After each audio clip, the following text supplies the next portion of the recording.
Hi everyone. ఈరోజు నేను 10th class English text book నుంచి యూనిట్ 2 విట్ అండ్ హ్యూమర్ అనే యూనిట్లో ఏ రీడింగ్ని ఎక్స్ప్లెయిన్ చేయబోతున్నాను, అంటే లెసన్ రీడింగ్ చేయబోతున్నాను. విట్ అండ్ హ్యూమర్ అనే యూనిట్లో విట్ అంటే తెలివి, హ్యూమర్ అంటే హాస్యం. మరి తెలివి మరియు హాస్యం రెండు ఈ యొక్క యూనిట్లో ఉన్నాయి. ఇందులో యూనిట్లో సెకండ్ యూనిట్ అంటారు దీంట్లో సెకండ్ యూనిట్లో ఫస్ట్ ఏ రీడింగ్ ఏంటి? The dear departed part 1. The dear departed part 1ని చూద్దాం. ఇందులో 3 రీడింగ్స్ ఉన్నాయి: A reading, B reading, C reading. So A reading the dear departed part 1, B reading the dear departed part 2, C reading the brave porter. So here ఈ 3 రీడింగ్స్లో ఫస్ట్ది ఇక్కడ చూడొచ్చు, VIT and humour. ఇక్కడ a reading నుంచి start అవుతుంది. So the dear departed part 1. Let me read the lesson for you. The dear departed 1. One act play. Characters: Mrs. Amelia Slater, Mrs. Elizabeth Jordan. Sisters, వీళ్ళిద్దరు sisters ఈ స్టోరీలో. Henry Slater, Ben Jordan, husbands of Emilia and Elizabeth. ఇక్కడ ఉండే ఈ ఇద్దరికి వీళ్ళిద్దరు husbands. Victoria Slater, a girl of 10, Emilia's daughter. Abel Meriwether, father of Emilia and Elizabeth. ఇక్కడ ఇవన్నీ కూడా క్యారెక్టర్స్. 1, 2, 3, 4, 5, 6. ఇక్కడ మెయిన్గా 6 క్యారెక్టర్స్ ఇక్కడ ఉన్నాయి. ఇందులో ఎబెల్ మెరివెదర్ అనే అతను ఫాదర్. ఎవరికి? ఇక్కడ ఉండే సిస్టర్స్కి. ఎబెల్ మెరివెదర్కి ఉండే 2 అమ్మాయిలకు వీళ్ళు భర్తలు, అంటే ఎబెల్ మెరివెదర్ యొక్క అల్లుళ్ళు వీళ్ళు. So let us see the story here.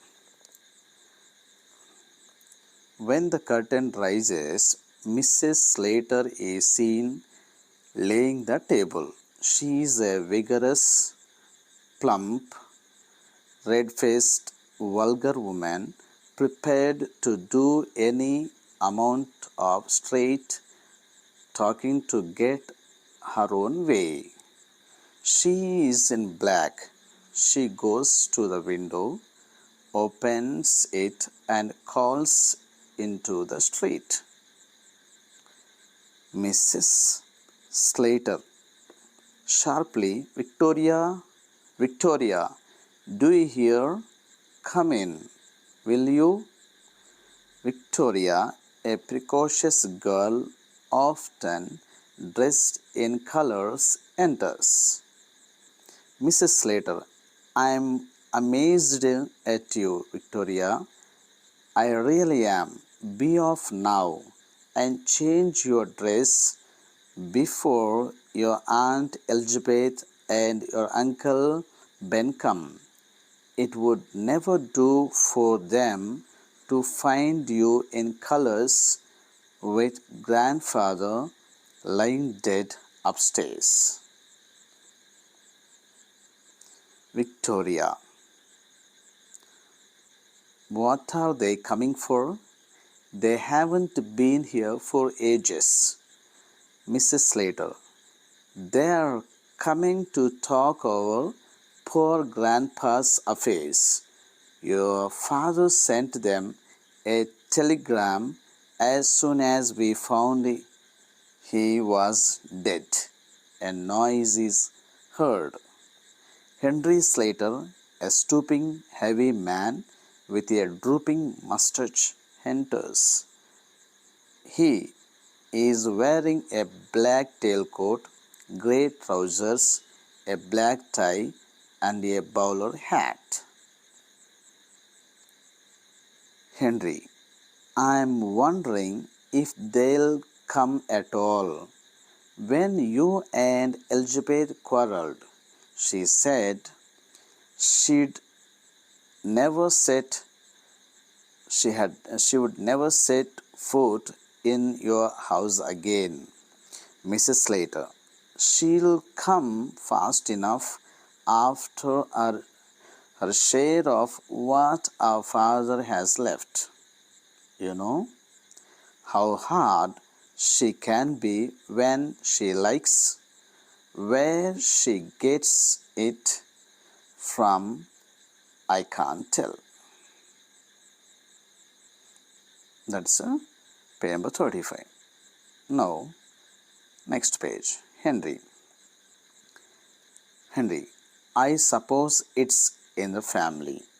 Pause. Where are my slippers? Mrs. Slater. In the kitchen. But you want a new pair? Those old ones are nearly worn out, nearly breaking down. You don't seem to realize what it's costing me to bear up like I'm doing. My heart is fit to break when I see the little trifles that belong to father lying around and think he'll never use them again. Briskly here, you would better wear these slippers of my father's now. It's lucky he had just got a new pair.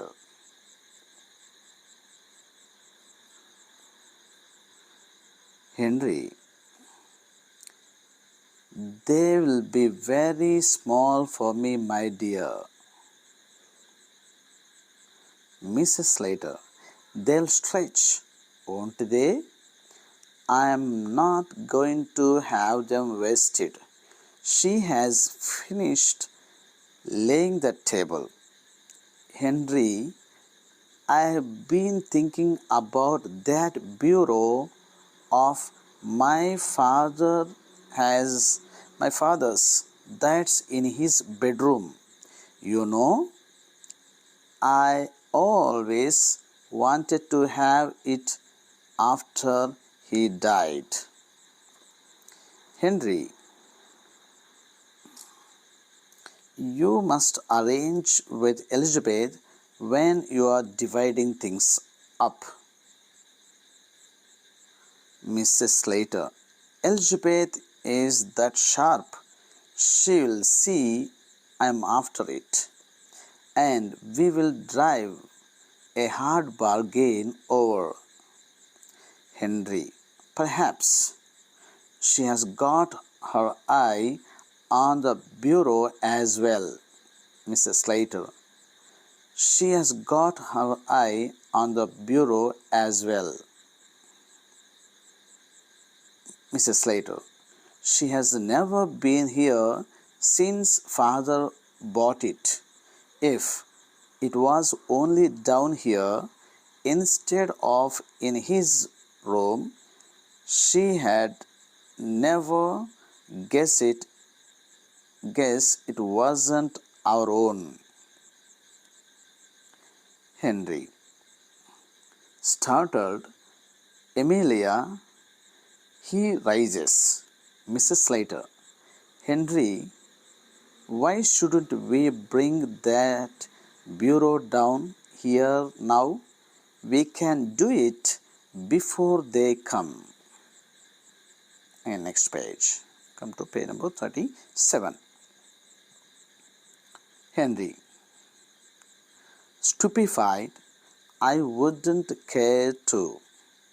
Mrs. Slater, don't look so daft. Why not? Henry, it doesn't seem delicate somehow. Mrs. Slater, we could put that shabby old chest of drawers upstairs where the bureau is now. Elizabeth could have that and welcome. I always wanted to get rid of it.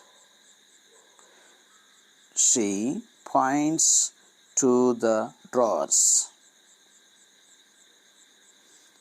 Henry, suppose they come when we are doing it.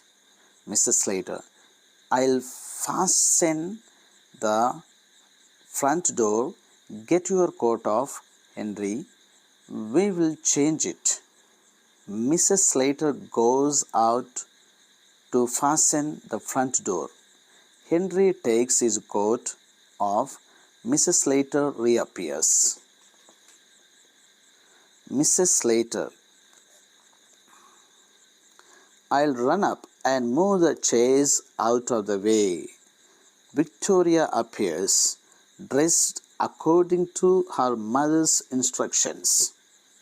Victoria, what have you got your coat off for, father? Henry, mother and I are going to bring grandfather's bureau down here.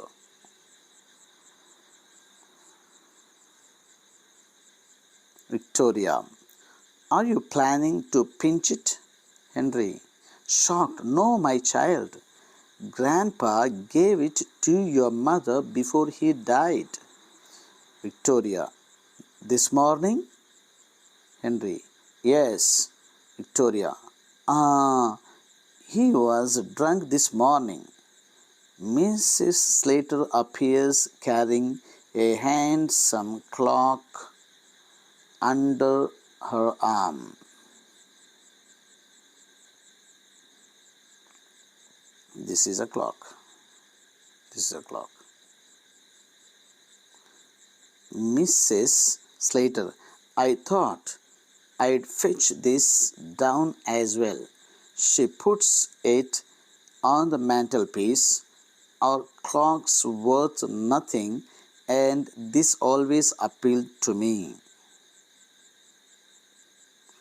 Next. Page number 38. Victoria, that's Grandpa's clock. Mrs. Slater, be quiet. It's ours now. Come, Henry, lift your end. Henry and Mrs. Slater, very hot and flushed, stagger in with a pretty old-fashioned bureau containing a locked desk. They put it where the chest of drawers was and straighten the ornaments, etc. There is a knock at the door. The knocking is repeated. Victoria ushers in Ben and Mrs. Jordan. The latter is a stout, complacent woman with an irritating air of being always right. She is wearing an outfit of new mourning. Ben is also in complete new mourning. He is rather a jolly little man, but at present trying to adapt himself to the regrettable occasion. Mrs. Jordan sails into the room and solemnly goes straight to Mrs. Slater and kisses her. The men shake hands. ఇక్కడ Ben Jordan, Mrs Slater ఇద్దరు girls వాళ్ళు kiss చేసుకుంటారు. ఇక్కడ ఇద్దరు అల్లుళ్ళు వాళ్ళు shake hands ఇచ్చుకుంటారు. ఇద్దరు sisters ఏమో వాళ్ళు కిస్ చేసుకుంటారు. Okay. Mister Jordan, well, Amelia, and so he has gone at last. Mrs. Slater, yes, he has gone. He was 72 a fortnight last Sunday. She sniffs back a tear. Ben cheerfully, now, Amelia, you mustn't give way. We have all got to die sometime or other. Mrs. Jordan, and now perhaps you will tell us all about it. Mrs. Slater, Father had been merry this morning. He went out soon after breakfast to pay his insurance. Ben, my word, it's a good thing he did. Mr. Jordan, he always was thoughtful in that way. He was too honorable to have gone without paying his premium. Henry, and when I came in, I found him undressed, sure enough, and snug in bed. Mrs. Slater, and when we had finished dinner, I thought I would take up a bit of something on a tray. He was lying there for all the world as if he was asleep. So I put the tray down on the bureau, correcting herself, on the chest of drawers, and went to waken him. A pause. He was quite cold. A pause. They wipe their eyes and sniff back tears. Mrs. Slater, rising briskly at length, in a business-like tone, well, will you go up and look at him now, or shall we have tea? Mrs. Jordan, what do you say, Ben? Ben, I am not particular. Mrs. Jordan, surveying the table. Well, then, if the kettle is ready, we may as well have tea first. Mrs. Slater puts the kettle on the fire and gets tea ready. Henry, one thing we may as well decide now is the announcement in the papers. Mrs. Jordan, I was thinking of that. What would you put? A pause. Mrs. Jordan, well, we will think about it after tea, and then we will look through his bits of things and make a list of them. There is all the furniture in his room, Henry. There is no jewelry or valuables of that sort. Mrs. Jordan, except his gold watch. He promised that to our Jimmy. Mrs. Slater, promised your Jimmy? I never heard of that. Mrs. Jordan, oh, but he did, Emilia. When he was living with us, he was very kind of Jimmy. Mrs. Slater, well, amazed, I don't know. Ben, anyhow, there is his insurance money. Have you got the receipt for the premium he paid this morning? Mrs. Slater, I have not seen it. Victoria jumps up from the sofa and comes behind the table. Victoria, Mother, I don't think Grandpa went to pay his premium this morning.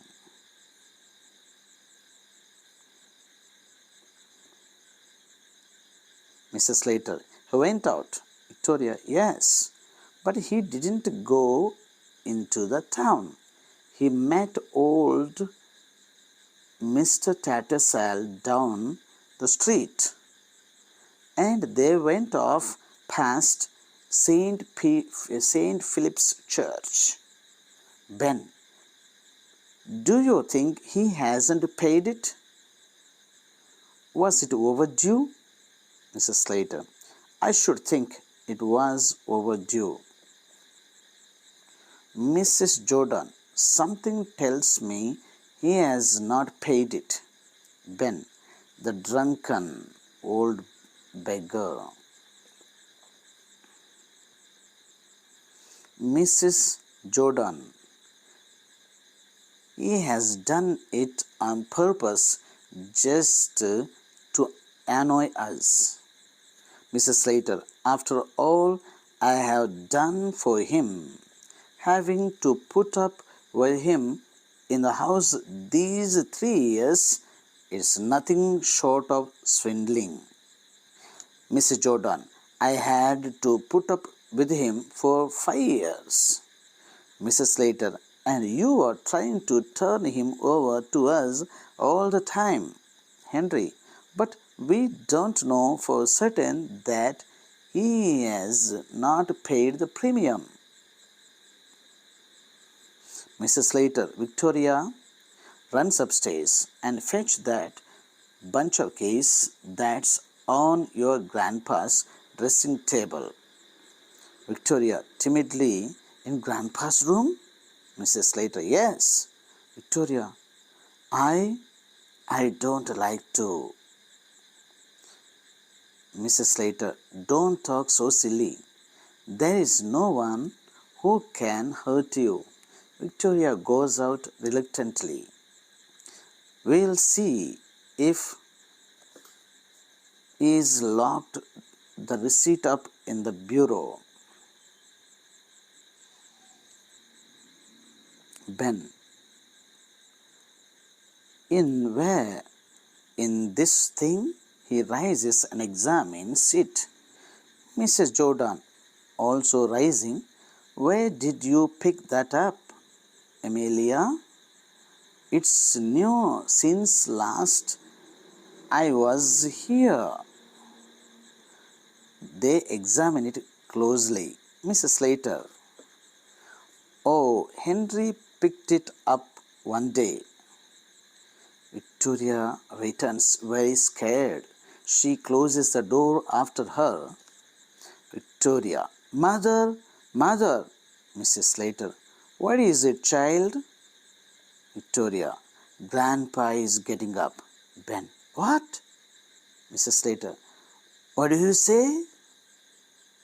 Victoria, Grandpa is getting up.